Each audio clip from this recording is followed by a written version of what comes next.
In this video, I'll show you how to play Abolish Government by T.S.O.L off the T.S.O.L EP. But before we begin, remember to like and subscribe. I'll be posting new videos each week to YouTube. And if you want to click join at the button below, you can become a member for 99 cents a month, and you can vote on the next video that I do each week. And also remember that the link to the tab is in the description. And here we go. All right, so this song is pretty short, but it's got a lot of parts to it. And they're all very cool sounding. So it starts off with this riff.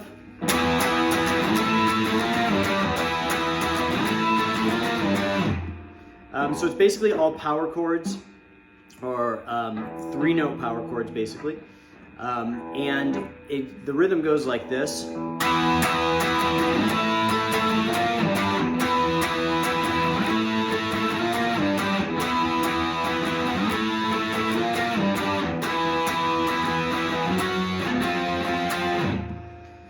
So again, slowly.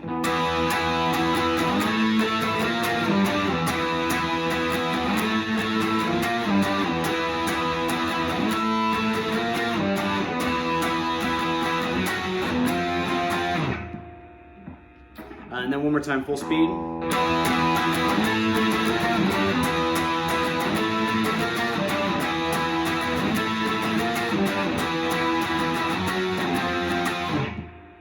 And then we go into the verse, which is basically the same riff, except it's going to be an octave lower.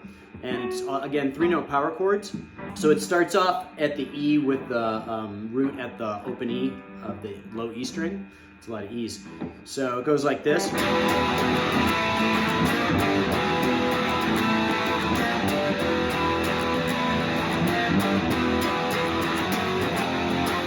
Slowly, it's the same rhythm as the intro.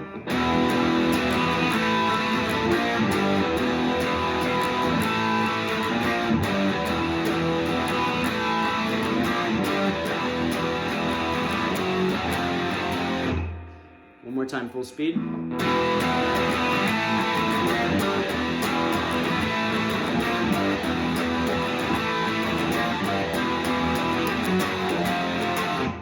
And the second time you play that, or the second time you play the verse all the way through, you're gonna end with just a single note of that F chord.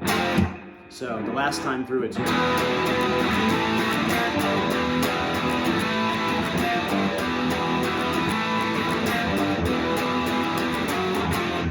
And it ends, and then it goes into that kind of spoken word part, that interlude. And basically, once the main speaking part is over with, it goes to a secondary speaking part, and then it's just going to be an A note every measure.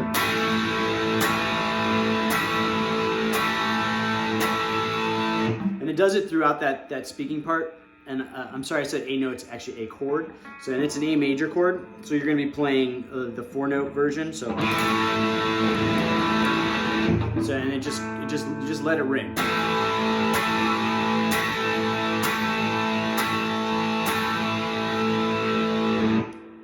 Next, we're going to move on to the second part of the song, and you're going to start with this part.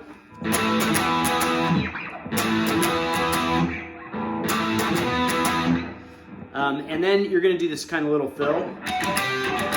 So it goes.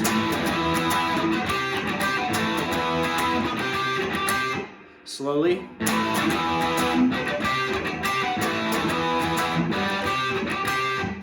And once you've done that fill twice, then it's going to go to another chord. So it's going to go.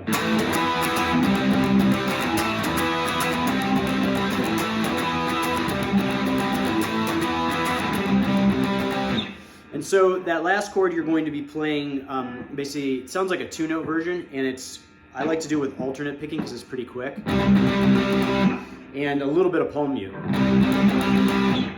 So.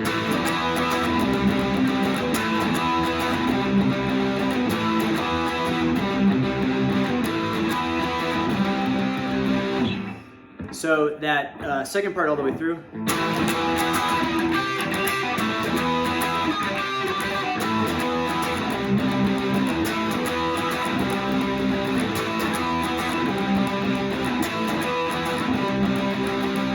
Then we're going to go to this kind of mini bridge part, and it's again 3-note power chords, and it goes like this.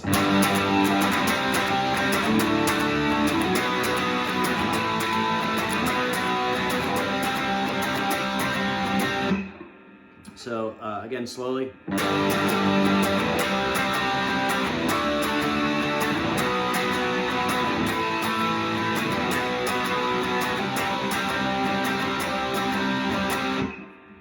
One more time.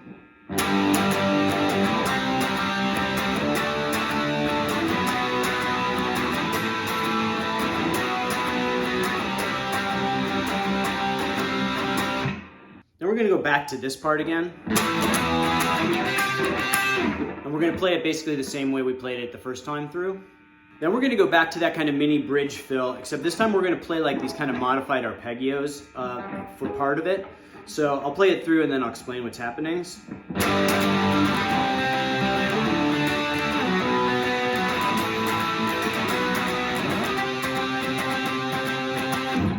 So the first note's the same. And then we're going to do these kind of like arpeggios where you kind of play within the chord for the next 3 chords. So then you go back and play it the way you did before.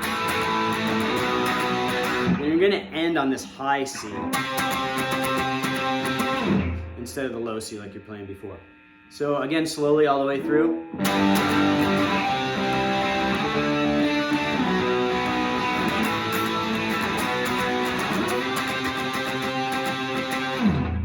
One more time.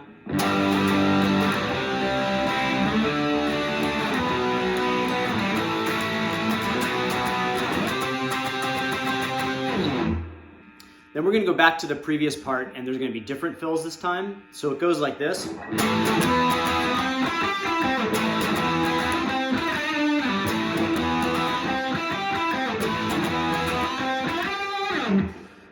So breaking that down, again, it's this part. And then you're going to, what I like to do is position my fingers. So the index finger is going to be on the 8th fret of the B string. My middle finger is going to be on the 9th fret of the G string. And my ring finger is going to be on the 10th fret of the D string. So it's this kind of, this kind of like angular pattern. And you're going to play up and down like almost like an arpeggio. So, but I like to pull off on each note so they don't ring through. So again, it's, if you let it ring, it kind of blends into each other. And it sounds like on the record, it's more individual note. So, and then, so it's going to do that part twice, the first and third time. So then the second time, it's a similar position. I like to have my ring finger at the 10th fret of the D string and my middle finger at the 9th fret of the G string. And so then you play. And then you're going to hold that note and do a little bit of tremolo on the 7th fret of the G string. So.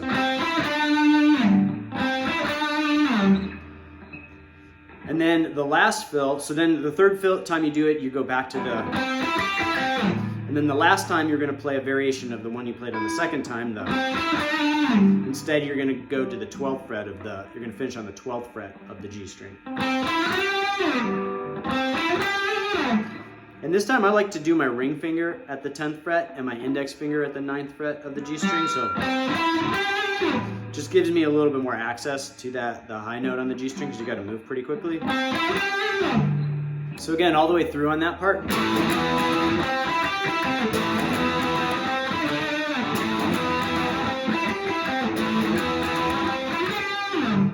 So then after that part, we're going to go back to that mini bridge again with the, this time we're going to play it like we did last time with the kind of partial arpeggios. So.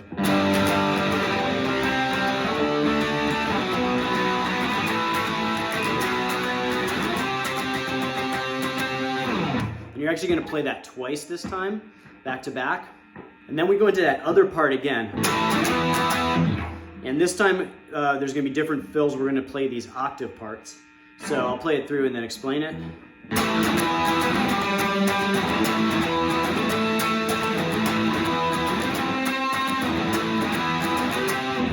And that's where the song ends. So slowly it's...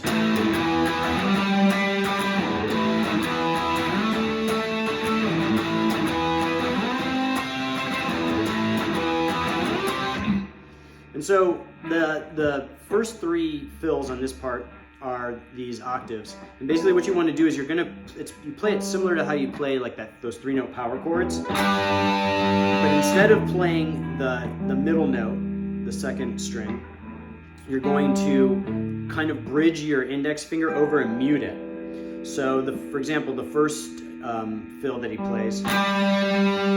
So you play the root note, mute the second string, and then play the third.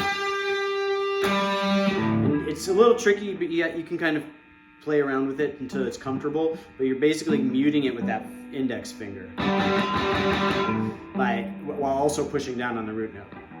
So again, slowly.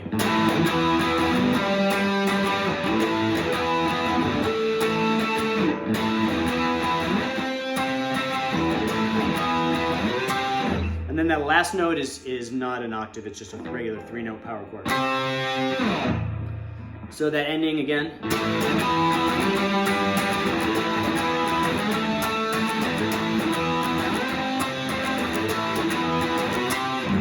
So that's it for this one. I hope you liked the video. Remember to like and subscribe on YouTube. And if you want to vote for the next video that I do each week, you can click the join button below. And for 99 cents a month, you can become a member and you can vote for the next video. You also get perks like getting the new video 48 hours before it goes live on YouTube. And you also get priority response in the comments. So if you have a question, I'll get back to you first. And also remember that the link to the tab is in the description, and I will see you guys next time.